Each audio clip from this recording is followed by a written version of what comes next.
In this lesson, we'll explore some commonly used functions that apply specifically to strings.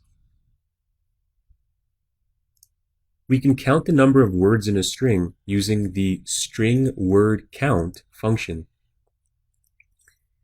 Here, in the string hello world, we know is two separate words, so the output would be 2.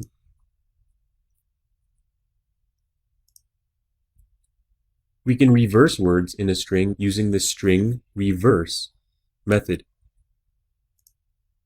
In the string hello world, the output in reverse would be as follows. We can see that here.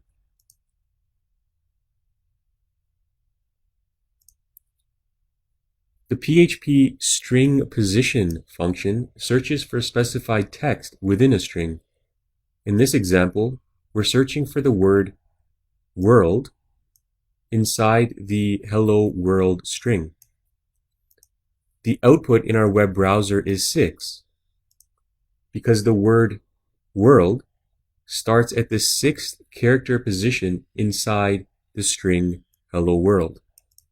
So we have 1, 2, 3, 4, 5, and 6, and then world begins.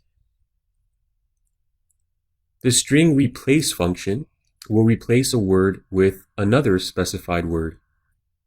Here, we've instructed the function to replace the word world with the word John. So what would have originally outputted as hello world will now output as hello John, as seen here.